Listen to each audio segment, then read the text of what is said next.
Hello everyone, welcome back to ready for study. आज हम class 9th की civics की बुक का चैप्टर नंबर 3 इलेक्टोरल पॉलिटिक्स का आगे का पार्ट कंटिन्यू करेंगे। जैसा कि आपको पता है, हम आपकी एनसीईआरटी बुक से आपकी इलेक्टोरल पॉलिटिक्स वाला जो चैप्टर है वो पढ़ रहे थे। ठीक है, तो अभी तक हम क्या क्या पढ़ चुके हैं। हम अभी चैप्टर का इंट्रोडक्शन कंप्लीट कर चुके हैं, ओवरव्यू देख चुके हैं कि हम क्या क्या इस चैप्टर में पढ़ेंगे।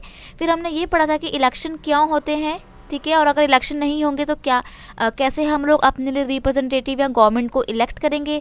देन उसके बाद हमने क्या पढ़ा है, हमने पढ़ा है why do we need election, हमारे को इलेक्शंस की ज़रूरत क्यों है। ठीक है, तो हम ये भी पढ़ चुके हैं। देन उसके बाद हमने क्या पढ़ा था, हमने डिस्कस किया था कि what make an election democratic. अब हमने ये तो पढ़ा था कि वो भी इलेक्शन हमारे लिए क्यों ज़रूरी है, साथ के साथ हमने ये भी पढ़ा था कि ऐसी कौन सी चीज़ें हैं जो एक इलेक्शन को क्या बनाती हैं, डेमोक्रेटिक बनाती हैं। ठीक है, देन उसके बाद हमने पढ़ा था कि is it good to have a political competition. अब देखो, जब इलेक्शन होते हैं तो उसमें अलग अलग पार्टीज अपने लिए अपने अपने लीडर्स को जो है मैदान में उतारती हैं। तो जब बहुत सारे अलग अलग पार्टीज के लीडर उतरते हैं तो क्या होता है, एक कंपटीशन होता है। उस कंपटीशन को बोलते हैं पॉलिटिकल कंपटीशन। तो क्या वो जो कंपटीशन है वो होना अच्छी बात है या नहीं, हमने उसके बारे में भी देखा था कि पॉलिटिकल कंपटीशन के क्या डिमेरिट होते हैं और क्या मेरिट्स होते हैं। ठीक है, तो अगर आपने वो फर्स्ट पार्ट नहीं देखा है तो मैं आपको पहले सजेस्ट करूंगी कि आप वीडियो का फर्स्ट पार्ट देख लीजिए, उसके बाद आप सेकंड पार्ट देखिएगा तो आपको ज़्यादा अच्छे से चैप्टर समझ में आएगा। ठीक है, तो आज हम पार्ट सेकंड में क्या पढ़ेंगे, आज हम पढ़ेंगे what is our system of elections. हम पढ़ तो चुके हैं भाई इलेक्शंस क्या होता है, डेमोक्रेटिक इलेक्शंस क्या होते हैं, कंट्री को डेमोक्रेटिक बनाने के लिए इलेक्शन कैसे ज़रूरी है। अब आज हम बात करेंगे इंडिया के कॉन्टेक्स्ट में कि भाई इंडिया में जो इलेक्शन होते हैं वो उनका सिस्टम कैसा है। ठीक है, तो स्टार्ट करते हैं अपना वीडियो को। तो वीडियो को एंड तक ज़रूर देखना, आपके लिए वीडियो काफ़ी हेल्पफुल और इंटरेस्टिंग होने वाला है। ठीक है, can we say that Indian elections are democratic, क्या हम ऐसा कह सकते हैं कि इंडिया में जो इलेक्शन होते हैं वो डेमोक्रेटिक है। To answer this question let us take a look at how elections are held in India. इस क्वेश्चन का आंसर देने से पहले हमारे को ज़रूरी है कि इंडिया में जो इलेक्शन होते हैं हम पहले उसके ऊपर नज़र डालें कि वो कैसे होते हैं। ठीक है, Lok Sabha and Vidhan Sabha elections are held regularly after every 5 years। अब देखो, आप में से बहुत बच्चों को नहीं पता होगा कि लोकसभा के इलेक्शन क्या होते हैं, विधानसभा के इलेक्शन क्या होते हैं। तो आपकी आज ये भी जितनी कन्फ्यूजन है वो आज क्लियर हो जाएगी। देखो, जो लोकसभा के इलेक्शन होते हैं उन इलेक्शंस को हम जनरल इलेक्शन भी कहते हैं, और इस इलेक्शन के थ्रू हम किसको इलेक्ट करते हैं, हम अपने प्राइम मिनिस्टर को यानी कि प्रधानमंत्री को इलेक्ट करते हैं। ठीक है, ये सेंट्रल लेवल पे होते हैं यानी कि पूरे देश में होते हैं ये। ठीक है, लेकिन अब इसका मतलब ये नहीं है कि लोकसभा के इलेक्शन पूरे देश में एक ही दिन हो जाएंगे, ऐसा पॉसिबल नहीं है। इंडिया एक बहुत बड़ा कंट्री है। ठीक है, तो क्या होता है, लोकसभा के इलेक्शन 1 महीने के ड्यूरेशन में पूरे कंट्री में करा दिए जाते हैं कि मतलब आज यहाँ पर हो रहे हैं, फिर कल यहाँ पर होंगे, अगले हफ्ते यहाँ पर होंगे, ऐसे करके पूरे साल भर में कंट्री में इलेक्शन करवा दिया जाता है। ठीक है, और अगर बात की जाए विधानसभा के इलेक्शन की तो इसमें क्या होता है ना, ये एक पर्टिकुलर स्टेट में होते हैं। ठीक है, और इससे हम अपना सीएम चुनते हैं, मतलब मुख्यमंत्री चुनते हैं। ठीक है, तो लोकसभा के इलेक्शन पूरे सेंट्रल लेवल के होते हैं, पूरे इंडिया के एक ही बार में होते हैं। ठीक है, और विधानसभा के इलेक्शन जो है वो स्टेट लेवल पे होते हैं, इसके माध्यम से हम अपने सीएम को यानी कि मुख्यमंत्री को चूज करते हैं। ठीक है, तो लोकसभा का इलेक्शन कंट्री के लिए, विधानसभा का इलेक्शन स्टेट के लिए। ओके, और ये जो इलेक्शन होते हैं एवरी 5 years में होते हैं। After 5 years the term of all the elected representative comes to an end. तो हर 5 साल बाद क्या होता है कि जो बंदा पहले चुन के आया होता है 5 साल बाद उसका टाइम पीरियड खत्म हो जाता है, तो अब दोबारा से इलेक्शन होंगे। ठीक है, द लोकसभा और विधानसभा स्टैंड डिसॉल्व। 5 साल बाद क्या होता है, जब उनका टाइम पीरियड टेन्योर खत्म हो जाता है तो जो लोकसभा है वो या फिर विधानसभा जो है वो अंत हो जाता है उनका, वो खत्म हो जाती है, फिर दोबारा इलेक्शन होंगे। Elections are held in all constituencies at the same time, और हर कॉन्स्टिट्यूएंसीज में सेम टाइम पे इलेक्शन होते हैं, either on the same day or within a few days. मतलब वही कि अगर स्टेट की बात की जाए तो एक ही दिन में सारे इलेक्शन हो जाते हैं, और अगर पूरे कंट्री लेवल के यानी कि लोकसभा के इलेक्शन की बात की जाए तो वो कुछ दिनों में, एक दिन में तो होना पॉसिबल नहीं है, तो कुछ टाइम में हो जाते हैं। मतलब मान लो कि 1 महीने में पूरे इंडिया के इलेक्शन हो जाएंगे। This is called a general election, यानी कि जो एक दिन में नहीं हो पाते हैं, थोड़े बड़े लेवल के इलेक्शन होते हैं यानी कि लोकसभा के इलेक्शन होते हैं, उन्हें हम जनरल इलेक्शन भी कहते हैं। Sometimes election is held only for a one constituency to fill the vacancies caused by the death or resignation of a member. This is called a by-election. देखो, जनरल इलेक्शन क्या होता है, जो every 5 year बाद continue होते हैं और कराना बहुत ज़रूरी होता है। लेकिन मान लो कि एक स्टेट में जो है हमारे इलेक्शन हो गए हैं, लेकिन एक कंस्टिट्यूएंसी के जो मेंबर है उसने या तो रिजाइन दे दिया या फिर उसकी किसी भी कारणवश डेथ हो जाती है, तो वो सीट तो वेकेंट रह गई ना अब, तो उसको भरने के लिए क्या होगा कि उस स्पेसिफिक जगह में दोबारा से इलेक्शन करवाए जाएंगे। तो ऐसे इलेक्शन को बोलते हैं बाय इलेक्शन, ठीक है। इसको हिंदी में बोलते हैं उप चुनाव, ठीक है। In this chapter we will focus on the general election. तो इस चैप्टर में हम बाय इलेक्शन की बात नहीं करेंगे, हम सिर्फ अपने जनरल इलेक्शन के बारे में बात करेंगे। इलेक्टोरल कॉन्स्टिट्यूएंसीज, अब आपको कॉन्स्टिट्यूएंसीज का मतलब समझना है कि क्या होता है। मैंने प्रीवियस वीडियो में इसके बारे में थोड़ा सा डिस्कशन किया था, बाकी हम आज इसको पूरा डिटेल में पढ़ेंगे।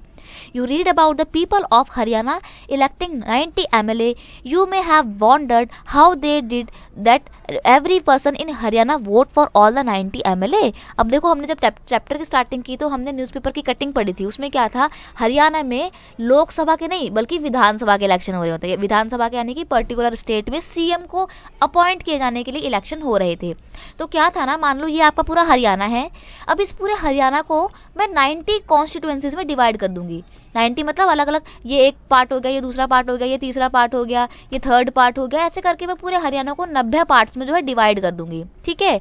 अब क्या होगा ना, अब इसका मतलब ये नहीं है कि पूरे हरियाणा के सारे लोग उन 90 के 90 MLA के लिए इलेक्शन के लिए वोट करेंगे, बिल्कुल नहीं होगा ऐसा, ठीक है।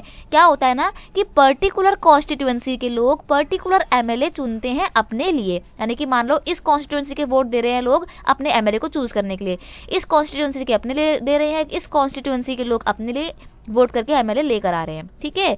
तो जब स्टेट असेंबली के इलेक्शन होते हैं और पर्टिकुलर स्टेट से कोई भी बंदा चूज होता है, उसको बोलते हैं MLA, ठीक है, member of state legislative assembly, ठीक है जी, या फिर मेंबर ऑफ लेजिस्लेटिव असेंबली भी बोलते हैं, इसीलिए उसको शॉर्ट फॉर्म में MLA कहा जाता है। तो हरियाणा को 90 पार्ट्स में डिवाइड किया गया था, इसीलिए बोला गया था कि हरियाणा में 90 सीट्स हैं, 90 सीट्स हैं। तो अब आपको कंफ्यूज नहीं होना है, सीट्स का मतलब यहाँ पे वो बैठने वाली चेयर वाली सीट्स नहीं है, बल्कि पर्टिकुलर कॉन्स्टिट्यूएंसी है, ठीक है।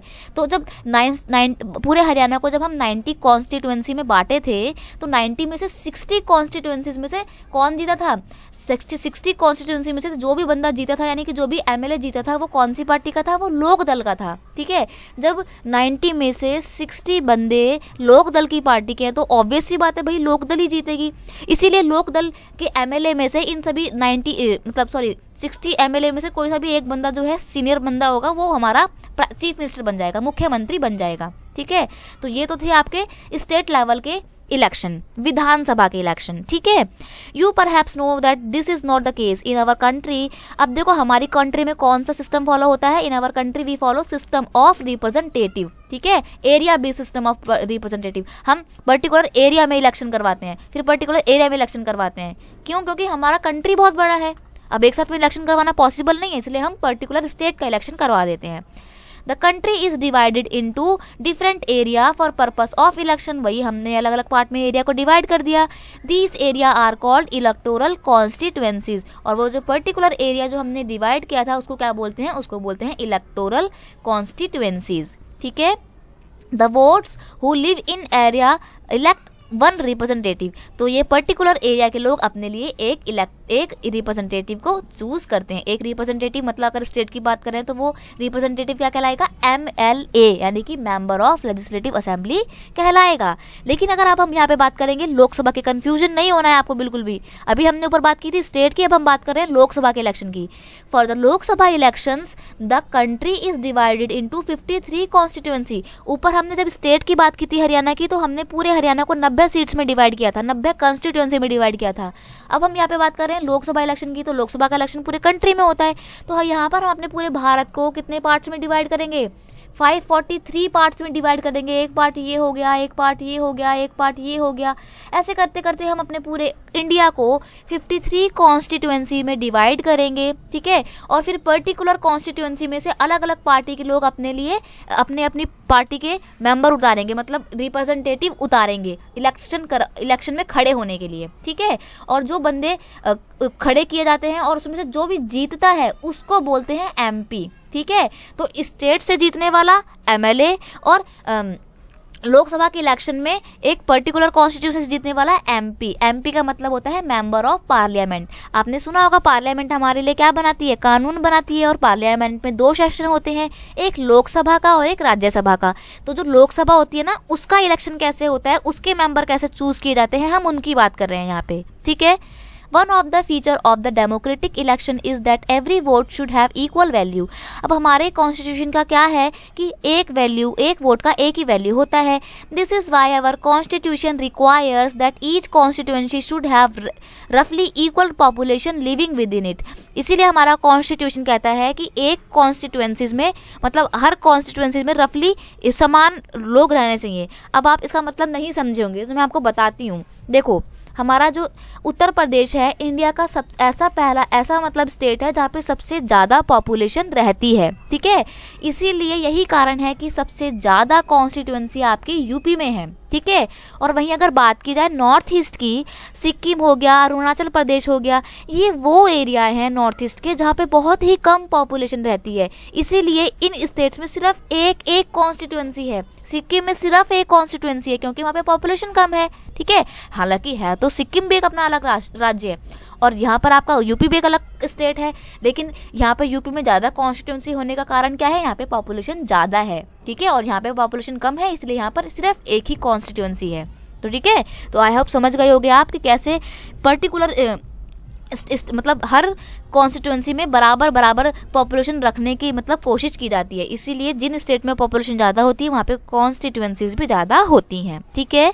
Similarly each state is divided into specific number of assembly constitution. और सिमिलरली अब यहाँ पे बात हो रही थी सेंट्रल लेवल के इलेक्शन की, अब यहाँ पे स्टेट लेवल की बात हो रही है, इधर यहाँ पे स्टेट की। Similarly each state is divided into a specific number of assembly constituencies। In these case the elected representative is called the member of legislative assembly। वही कि अगर लोकसभा के इलेक्शन में कॉन्स्टिट्यूएंसी में से कोई बंदा जीतता है तो उसको बोलते हैं एमपी, और अगर स्टेट विधानसभा के या विधानसभा के इलेक्शन होते हैं स्टेट में, पर्टिकुलर स्टेट में, तो जो बंदा जीतता है उसको बोलते हैं एमएलए, ठीक है। एमपी और एमएलए में कंफ्यूजन नहीं करनी है आपको बिल्कुल भी। एमपी सेंट्रल लेवल का होता है, एमएलए पर्टिकुलर स्टेट का होता है, ठीक है। Each parliamentary constituencies has with in its several assembly constituencies. अब देखो यहाँ तक तो हमने सेंट्रल लेवल का पढ़ लिया और स्टेट लेवल का पढ़ लिया, ठीक है। अभी देखो यही सेम सिस्टम हम लोग कहाँ फॉलो करते हैं, सेम सिस्टम हम पंचायत में भी फॉलो करते हैं। पंचायती राज में या फिर म्युनिसिपल कॉर्पोरेशन के जब इलेक्शन होते हैं तो सेम प्रोसीजर वहाँ पर भी फॉलो किया जाता है, ठीक है। देखो the same principle applies for the panchayat and the municipal corporation election. Each village, अब जब पंचायत के इलेक्शन होते हैं तो वो तो पर्टिकुलर गांव में होते हैं, तो वहाँ पर क्या करते हैं हम पर्टिकुलर गांव को ना कंस्टिट्यूएंसीज की तरह ही वार्ड में डिवाइड कर देते हैं, ठीक है। विलेज और town is divided into several wards that are like the constituencies. Each ward elects Each ward elect one member of the village or the urban local body। मतलब वही पर्टिकुलर वार्ड में फिर इलेक्शन होते हैं और हर ward से एक बंदा जो है इलेक्ट होता है, ठीक है। Sometimes these constituencies are counted as a seats, और इन्हीं कॉन्स्टिट्यूएंसीज को हम सीट्स बोलते हैं, ठीक है। वही हरियाणा में 90 सीट्स का मतलब है हरियाणा में 90 कॉन्स्टिट्यूएंसीज थी। For each constituencies represent 1 seat in the assembly, और वही एक कॉन्स्टिट्यूएंसीज असेंबली में एक सीट को रिप्रेजेंट करती है, ठीक है। When we say that Lok Dal won 60 seats in Haryana, it means that candidate of Lokdal won in 60 assembly constituencies। तो जब हम बोलते हैं कि हरियाणा में 60 सीटों पे लोकदल की पार्टी जीती थी, इसका मतलब है कि उन हरियाणा की 90 कॉन्स्टिट्यूएंसीज में से 60 कॉन्स्टिट्यूएंसी में से जो एमएलए जीत के आया था वो कौन सी पार्टी का था, वो लोकदल का था, ठीक है। और इसीलिए आपके जो सीएम बने थे वो भी लोकदल के बने थे, है ना। अब कौन बने थे वो आप मुझे कमेंट सेक्शन में बताएंगे, ठीक है, क्योंकि आप पढ़ते हैं तो स्मार्ट तो हो ही गए होगा पढ़ते पढ़ते मेरे साथ, तो आप मुझे कमेंट में बताना वो। चलिए अब हम पढ़ते हैं reserve constituencies. Our constitution entitles every citizen to elect her or his representative and to be elected as a representative। अब हमारा जो कानून है वो क्या राइट देता है, वो सभी लोगों को राइट देता है कि वो अपने लिए रिप्रेजेंटेटिव चुन सकते हैं और खुद भी रिप्रेजेंटेटिव के लिए तौर पे खड़े होकर अपने लिए वोट मांग भी सकते हैं, यानी कि वो वोट दे भी सकते हैं और अपने लिए वोट मांग भी सकते हैं, ठीक है। The constitution maker however worried that in an open election competition certain weaker section may not be stand a good chance to get elected to the Lok Sabha and the state legislative assembly। लेकिन जब हमारे संविधान निर्माता थे उन्हें पता था, उस बात से उनको वो भली भांति परिचित थे कि अगर ओपन इलेक्शन होंगे तो शायद सोसाइटी का एक ऐसा सेक्शन भी होगा, एक ऐसा वीकर सेक्शन होगा जो इन इलेक्शंस में एज अ रिप्रेजेंटेटिव खड़ा नहीं हो पाएगा। क्यों नहीं खड़ा हो पाएगा? क्योंकि because they may not have the required resources, शायद उनके पास रिक्वायर्ड रिसोर्सेज तक पहुंच ना हो, या फिर हो सकता है उनके पास एजुकेशन ना हो, या फिर हो सकता है कि उनके कॉन्टैक्ट इतने अच्छे ना हो कि वो भी एज अ रिप्रेजेंटेटिव खड़े हो सकें, ठीक है।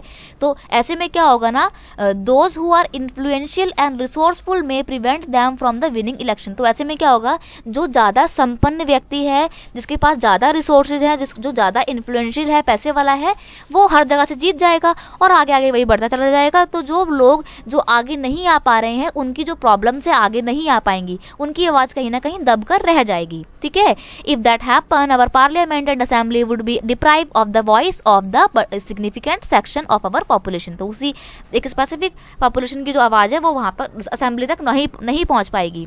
That would make our democracy less representative. और ऐसे में क्या हो जाएगा, हमारी जो डेमोक्रेसी है वो लेस रिप्रेजेंटेटिव हो जाएगी, क्योंकि जो कमजोर वर्ग है वो तो अपने आप को रिप्रेजेंट कर ही नहीं पा रहे हैं असेंबली में, ठीक है। So the makers of our constitution thought of a special system of reservation constituencies. तो हमारे संविधान निर्माता ने सोचा कि क्यों ना हम रिजर्व कॉन्स्टिट्यूएंसीज का एक सिस्टम बनाए, जहाँ पर क्या होगा, मान लो इन्होंने सोचा कि इस जगह पे 100 कॉन्स्टिट्यूएंसीज हैं, ठीक है। तो इन 100 कॉन्स्टिट्यूएंसीज में से उन्होंने बोला कि जो 30 कॉन्स्टिट्यूएंसीज है ना, उसमें से जो बंदा जो चुना जाएगा ना वो रिजर्व कैटेगरी का होगा। मतलब कुल 100 सीट्स में से जो 30 सीट्स हैं उसमें जो भी एमएलए या एमपी जीतेगा वो एससी या एसटी कम्युनिटी का होगा, ठीक है। तो इसे बोला जाता है रिजर्वेशन, ठीक है जी। Some constituencies are reserve for people who belong to the schedule caste and schedule tribe. तो इन शेड्यूल कास्ट के लिए और शेड्यूल ट्राइब के लिए कुछ स्पेसिफिक सीट्स जो है वो रिजर्व कर दी गई।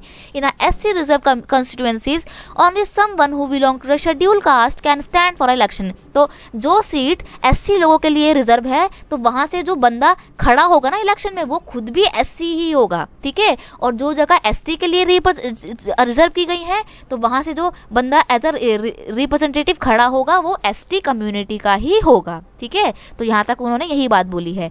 करेंटली इन अवर लोकसभा, अगर हम 2012 के डाटा की बात करें तो क्या है ना, जो लोकसभा के इलेक्शन हुए थे 543 में से 84 सीट्स एसटी लोगों के लिए रिजर्व की गई थी और 543 में से 47 सीट्स आपकी एसटी लोगों के लिए रिजर्व की गई थी, ठीक है। ये आपका 26 जनवरी 2019 तक का डाटा है, सॉरी 2019 तक का डाटा मैं यहाँ पे आपके सामने लेकर आई हूँ। This number is in proportion of their share in the total population. अब आप सोच रहे होंगे कि मैडम ये कैसे डिसाइड कर लिया कि भाई 84 सीट्स ही उनको देनी है।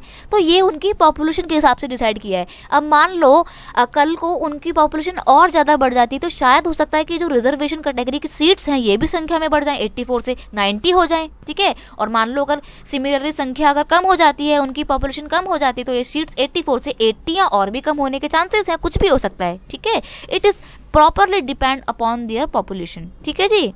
This system of representation was extended later to other weaker section। बाद में इस रिजर्वेशन सेक्शन में SC/ST के अलावा और भी कम्युनिटीज़ को जो है शामिल किया गया, ठीक है। In many states, seats in rural and urban local bodies are now reserve for the other backward class. मतलब वही कि अब SC/ST के अलावा OBC लोगों के लिए भी सीटें जो हैं कुछ रिजर्व की जाती हैं। However the proportion of seats reserve varies from state to state. अब वही है, देखो हर स्टेट में जो रिजर्व सीटें हैं वो अलग अलग हैं। हो सकता है मे बी यूपी में ज़्यादा सीट्स OBC बंदों के लिए रिजर्व हो, ST लोगों के लिए ज़्यादा रिजर्व हो, और राजस्थान में उतनी सीट्स रिजर्व ना हो, ठीक है। It is depend on their population in the particular state, ठीक है। Similarly 1/3 of the seats are reserve in rural and urban local bodies for the womens. अब विमेंस के लिए भी कुछ सीट जो रिजर्व की गई हैं ताकि पॉलिटिक्स में विमेंस भी इक्वली पार्टिसिपेट कर पाएं। तो जो सीट्स विमेंस के लिए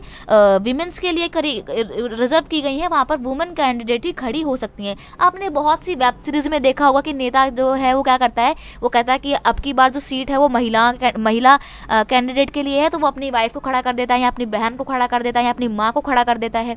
तो वो इसीलिए होता है क्योंकि वो पर्टिकुलर सीट जो है वो महिला के लिए रिजर्व होती है। ठीक है जी। चलो अब हम आगे का पढ़ेंगे वोटर लिस्ट के बारे में कि वोटर लिस्ट जो होती है वो क्या होती है।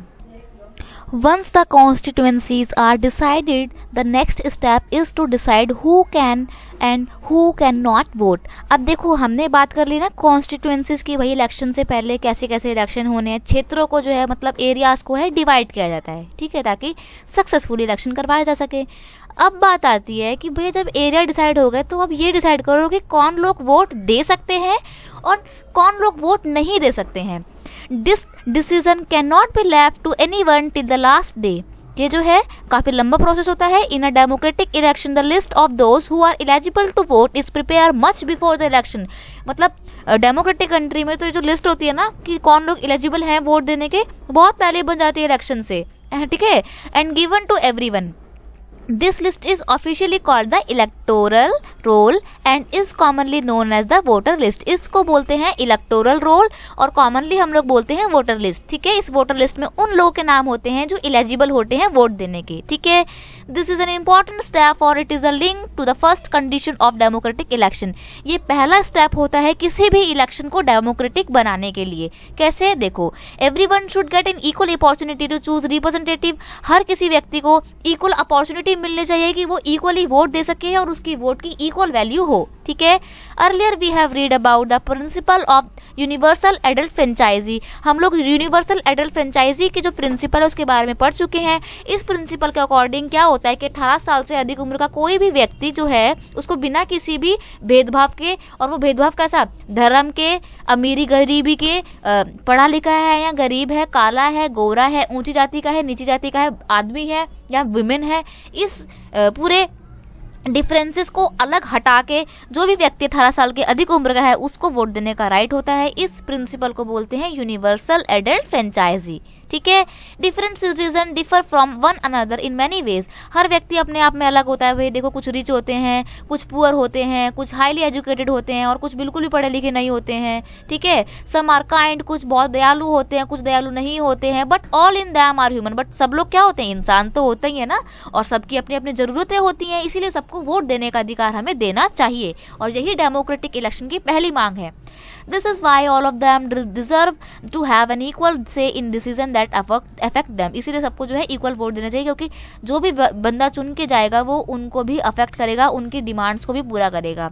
In our country all the citizen age 18 year and above can vote in our election। Every citizen has the right to vote regardless of his or her caste, religion or gender। Some criminals and person with unsound mind. कुछ जो criminals होते हैं वो, और कुछ लोग जो unsound mind के साथ होते हैं, मतलब थोड़े पागल किस्म के होते हैं, किसी भी कारण से मेंटली डिस्टर्ब हो जाते हैं, उनको वोट देने का अधिकार नहीं होता। अदरवाइज सबको वोट देने का अधिकार होता है। ठीक है, इवन आप मानोगे नहीं, जो जेल के कैदी होते हैं ना बेटा, उनकी भी वोटिंग लिस्ट आती है, वो भी वोट देते हैं।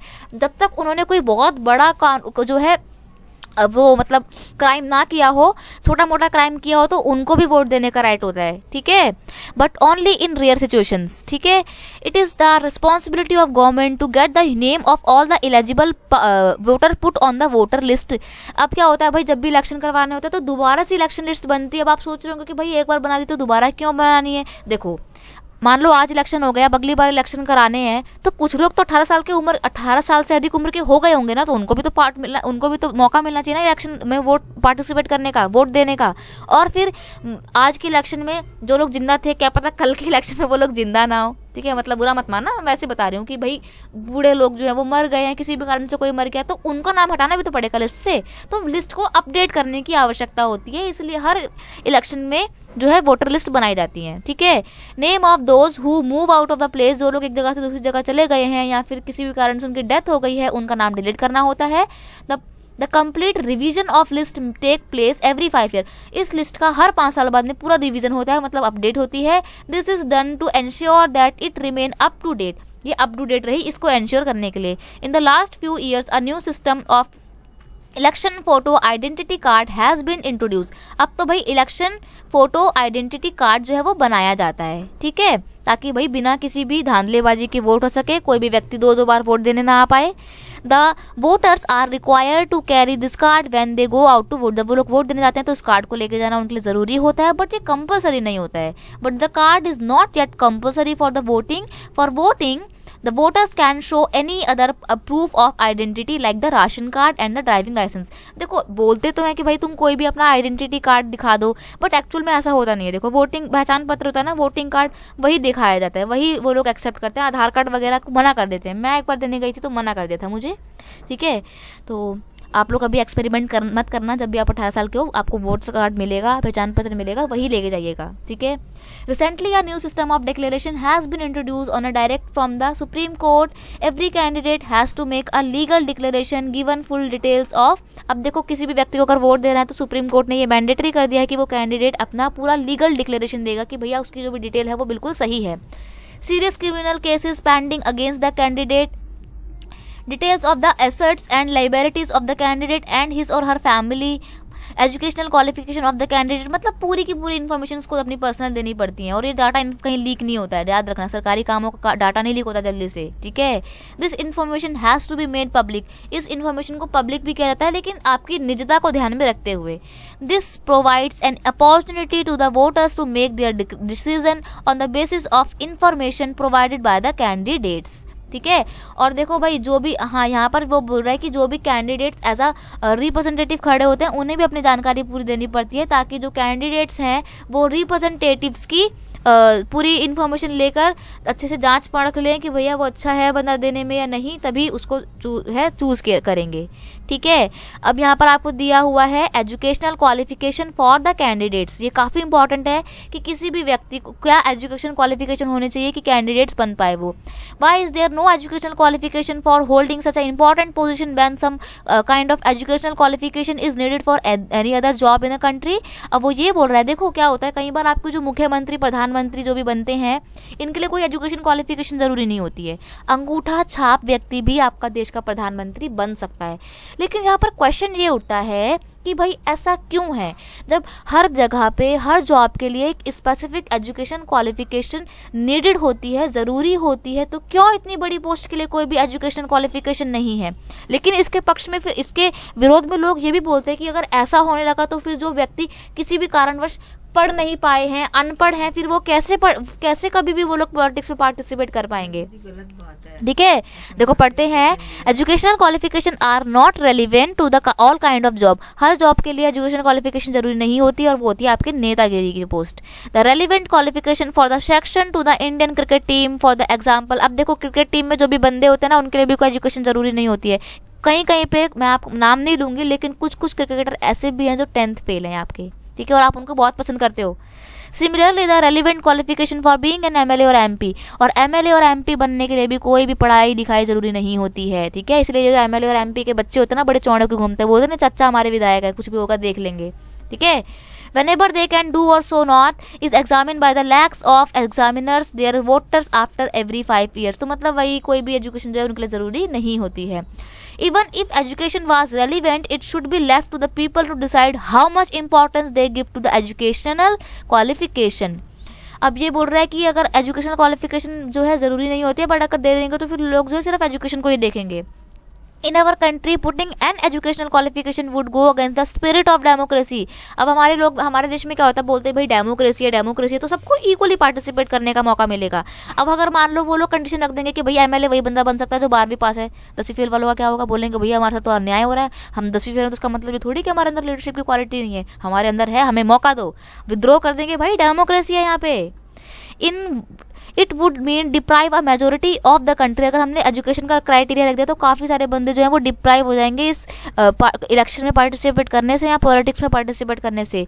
If for example a graduate degree like BA, BCom और BSc वाज मैंडेटरी या फिर compulsory for the candidate, more than 90% of the citizen will become ineligible for the contest of election. मतलब देखो क्या बोल रहा है कि अगर हमने बोल दिया कि सिर्फ वही बंदा जिसने BA, BCom यानी बैचलर की डिग्री ले रखी है वही पॉलिटिक्स में पार्टिसिपेट कर सकता है, वही कैंडिडेट बन सकता है, तो 90% इंडिया की पॉपुलेशन जो वो इनएलिजिबल हो जाएगी, मतलब अयोग्य करार कर दी जाएगी पॉलिटिक्स में पार्टिसिपेट करने के लिए। डायरेक्टली और इनडायरेक्टली भैया बेइज्जती हो रही है हमारी कि पढ़ लिख लो भैया तभी बन पाओगे तभी पॉलिटिक्स में शामिल हो पाओगे। ठीक है, आप में से कुछ बच्चे तो ऐसे सोचते होंगे भैया कुछ भी अगर हमने पढ़ाई लिखाई नहीं करी तो क्या करेंगे, नेता बन जाएंगे, लेकिन देख लो कुछ भी हो सकता है आगे जाके। ठीक है, चलिए बस तो बेटा आज का अभी हमने इतना ही पढ़ा है सेक्शन, आगे हम जो है और चीज़ें कवर करेंगे। ठीक है, तो बस आज हम इतना चैप्टर पढ़ते हैं, बहुत ज़्यादा लंबा लेक्चर हो जाएगा फिर आप भी बोर हो जाओगे, तो इतना ही पढ़ते हैं। नेक्स्ट जो है हम 2-3 दिन में लेकर आएंगे आपके लिए लेक्चर, जरूर लेकर आएंगे, तो please stay tune with us. और अगर वीडियो अच्छा लगता है तो इसको अपने दोस्तों के साथ शेयर कीजिए, वीडियो को लाइक कीजिए, कमेंट करके मुझे भी बताना कि वीडियो कैसा लगा। ठीक है, और अगर आप चैनल पर नए हो तो भैया एक कृपा कर देना कि चैनल को सब्सक्राइब जरूर कर देना, ताकि आपको नेक्स्ट वीडियो का जो नोटिफिकेशन है वो जल्दी से जल्दी आपको मिल जाए। ठीक है, चलिए मिलते हैं नेक्स्ट वीडियो में नेक्स्ट पार्ट के साथ, तब तक के लिए thank you so much, bye bye बच्चे, गॉड ब्लेस यू।